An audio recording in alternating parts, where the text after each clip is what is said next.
പാറശ്ശേരി പാറത്തോട്ടിൽ തിരഞ്ഞെടുപ്പ് പ്രചരണത്തിന്റെ ഭാഗമായി എത്തിയ UDF അനൗൺസറെ CPM പ്രവർത്തകർ മർദ്ദിച്ചതായി പരാതി. കഴിഞ്ഞ ദിവസം രാത്രി UDFന്റെ പ്രചാരണ ബോർഡുകളും കൊടിയും കത്തി നശിച്ചിരുന്നു. ഇത് അന്വേഷിക്കാനെത്തിയ മുക്കം പോലീസിന്റെ മുൻപിൽ വച്ചാണ് മർദ്ദനമെന്ന് UDF പ്രവർത്തകർ സാദിഖ് പറഞ്ഞു. എന്നാൽ UDF പ്രവർത്തകർ സംഘർഷം സൃഷ്ടിക്കാൻ സ്വയം പ്രചാരണ ബോർഡുകളും നശിപ്പിച്ചുവെന്നും അനൗൺസ്മെന്റിന്റെ വാഹനത്തിലെത്തിയ ആൾ അസഭ്യം പറയുന്നത് തടയാൻ ശ്രമിച്ചപ്പോൾ CPM പ്രവർത്തകർ കിഷോറിനും പരിക്ക് പറ്റിയിട്ടുണ്ടെന്നും LDF പ്രവർത്തകർ പറഞ്ഞു. വളരെ സമാധാനാന്തരീക്ഷത്തിൽ തെരഞ്ഞെടുപ്പ് നടന്നുകൊണ്ടിരിക്കുക. ഇന്നലെ രാത്രി അവരുടെ ബാനർ ആരോ കത്തിച്ചിട്ടുണ്ട്. ഇന്ന് രാവിലെയാണ് അത് കണ്ടിട്ടുള്ളത്. അനൗൺസ്മെന്റ് വണ്ടിയിൽ സാദിഖ് എന്ന് പറഞ്ഞ ആള് വളരെ മോശപ്പെട്ട ഭാഷ ഉപയോഗിച്ചുകൊണ്ട് തെറി വിളിച്ച് പറഞ്ഞു.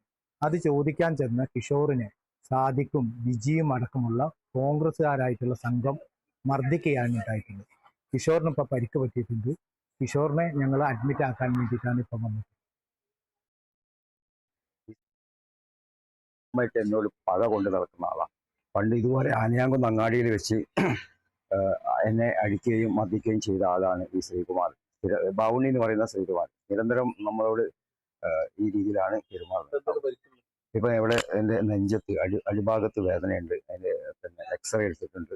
പിന്നെ അതുപോലെ ഷോൾഡറിന് നല്ല വേദനയുണ്ട്. ഇപ്പോൾ മെഡിക്കൽ കോളേജിലേക്ക് ഇവിടുന്ന് ഹോസ്പിറ്റലിൽ നിന്ന് റെഫർ ചെയ്തിട്ടുണ്ട്. അവിടെ കാണിക്കണം എന്നാണ് പറഞ്ഞത്. മെഡിക്കൽ കോളേജിൽ കാണിക്കണം എന്നാണ് പറഞ്ഞത്.